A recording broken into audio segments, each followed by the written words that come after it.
జొన్న రొట్టె చేయడం రాని వాళ్ళు కూడా సింపుల్గా ఎలా చేసుకోవాలో స్టెప్ బై స్టెప్ ఎక్స్ప్లెయిన్ చేస్తాను. వీడియో ఎండ్ వరకు చూసేయండి.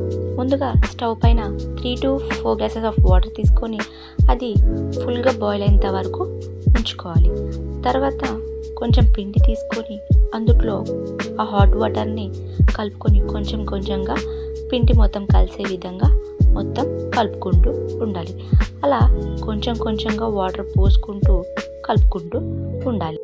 అలా మొత్తం పిండిని కలుపుకుంటూ 90% వరకు మెత్తగా అయ్యేలాగా మొత్తం పిండిని కలుపుకొని ఉంచుకోవాలి. తర్వాత ఒక బౌల్లో కొంచెం ఆయిల్ తీసుకోవాలి. అలా మీ దగ్గర రౌండ్గా ఉన్న ఒక పేపర్ని కట్ చేసుకోవాలి. ఇప్పుడు మనం కలుపుకున్న పిండిని కొంచెం తీసుకొని మీకు సరిపోయే సైజులో కొంచెం పిండిని తీసుకొని అలా చల్లటి వాటర్తో మెత్తగా కలుపుకుంటూ ఉండాలి. అలా కొంచెం కొంచెంగా కలుపుకుంటూ ఉండాలి. వీడియోలో చూపిస్తున్న విధంగా మొత్తం పిండిని అలా కలుపుకుంటూ ఉండాలి వాటర్తో.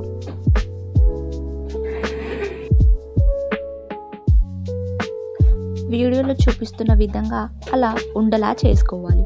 చేసుకున్న తర్వాత అలా చిన్నపాటి రొట్టె సైజు లాగా చేసుకోవాలి. తర్వాత అలా మీ దగ్గర ఉన్న కోకోనట్ డబ్బాతో కూడా సింపుల్గా చేసుకోవచ్చు. మీ దగ్గర ఏ డబ్బా అవైలబుల్ ఉంటే ఆ డబ్బాతో అలా సింపుల్గా రౌండ్ షేప్లో చేసుకోవచ్చు.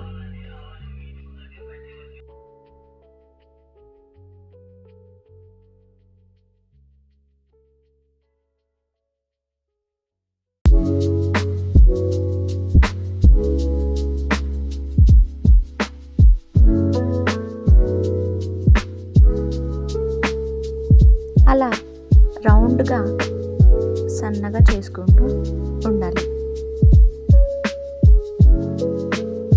అలా రౌండ్ షేప్లో రాకపోతే కార్నర్స్తో అలా చేతితో కూడా రౌండ్గా చేసుకోవచ్చు.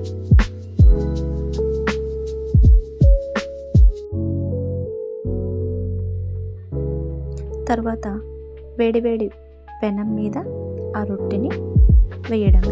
పెనం చాలా వేడిగా ఉండాలి, లేకపోతే రొట్టె అనేది విరిగిపోతుంది.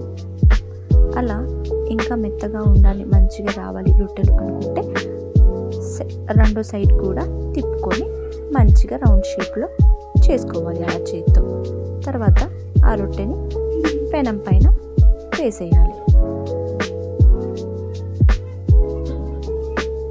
అలా సేమ్ ప్రాసెస్లో ఇలా మిగతా రొట్టెలు కూడా ఇలానే సేమ్ ప్రాసెస్లో చేసుకోవాలి. అలా కలుపుకుంటూ అలా చేసుకుంటూ ఆ రొట్టెని అలా కాల్చుకోవాలి.